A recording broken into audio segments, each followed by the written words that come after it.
Salam alaikum. Donc, on enchaîne dans la gestion de stock par un deuxième exercice. Donc, voilà l'énoncé. L'objectif de cet exercice est d'étudier la gestion de stock de la matière première par laquelle est fabriquée la composante C1. Donc, on a la composante C1 كتكون من matière première. La matière première, on va gérer le stock d'elle.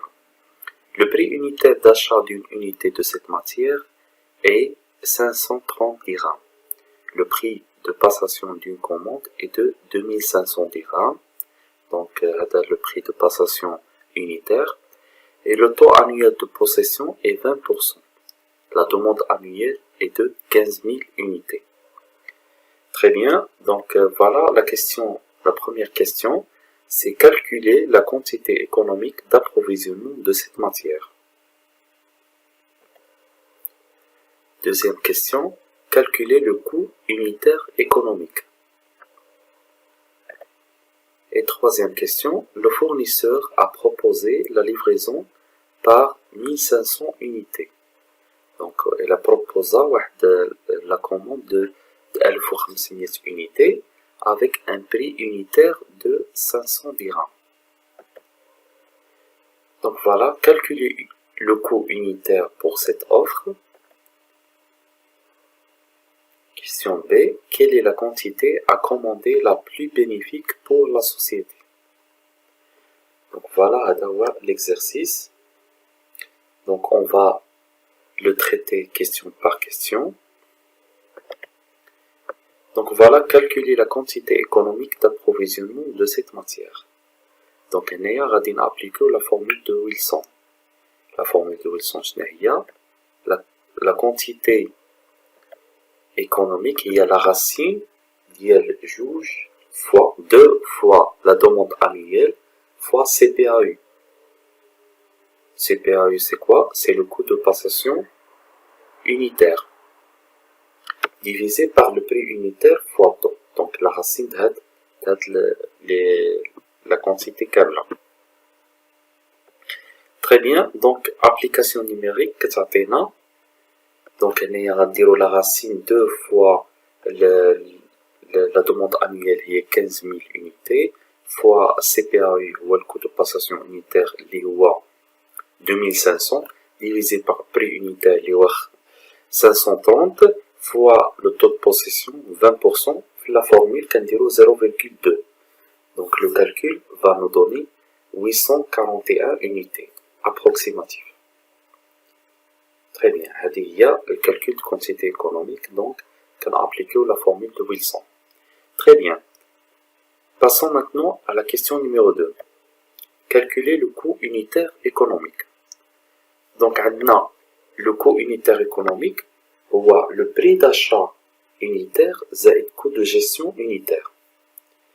Voilà, le coût de gestion unitaire va se subdiviser en deux, qui fait les coûts de possession, qui est le coût de passation. Très bien. Donc, c'est prix unitaire, c'est le coût de passation, c'est le coût de possession.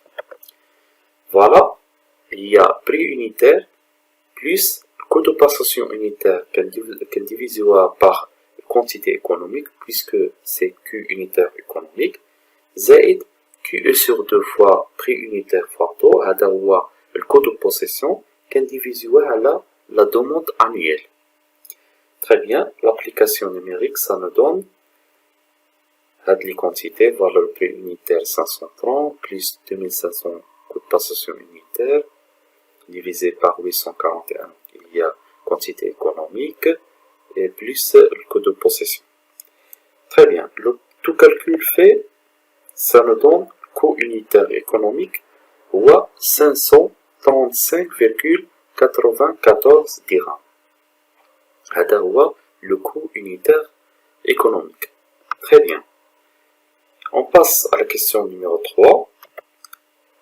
C'est que le fournisseur a proposé la livraison par 1500 unités avec un prix unitaire de 500 dirhams.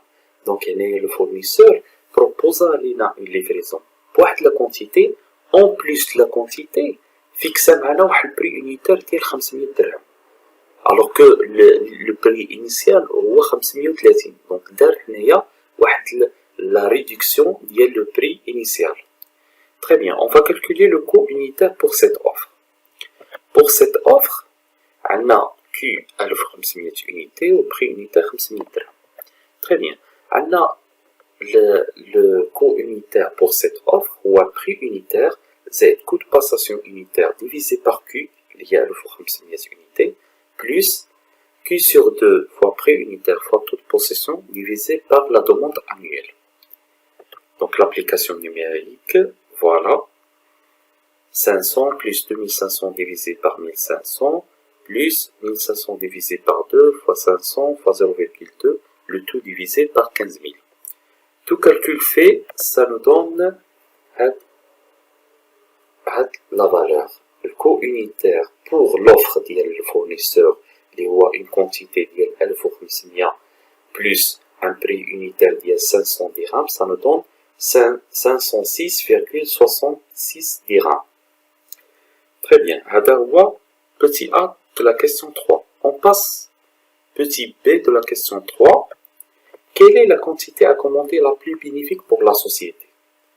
Donc, on va comparer deux scénarios. Le scénario d'IEL, une quantité économique, le prix initial, qui est 530, qui est 530 dirhams, ou là, nous par la proposition du fournisseur, qui dit qu'il y a 1500 unités par un prix unitaire de 500 dirhams. Donc, les résultats, on a comme suit. حسبنا le coût unitaire économique, لقينا 535,94 dirhams. Alors que, pour la proposition de fournisseur, il y a une quantité ou le prix, à 506,66 dirhams pour le coût unitaire. Donc voilà, qu'est-ce qu'on remarque? On remarque que le coût unitaire dans le cas de l'offre du fournisseur est meilleur que celui de coût unitaire économique. Car dans l'offre, on a négocié le prix. C'est-à-dire, on a le prix. Donc le plus bénéfique, c'est une livraison de 1500 unités avec prix de 500 dirhams. Donc la plus bénéfique pour la société, c'est d'accepter la proposition du fournisseur. Et par la suite, on a l'importance de la négociation. Donc, on a négocié le prix, réduit le prix de telle façon qu'on a même la quantité économique, le coût associé à la quantité économique, mais meilleur que la réduction du prix unitaire. Très bien, j'espère que c'est clair pour vous. Donc voilà, merci pour votre attention et à la prochaine, Inch'Allah.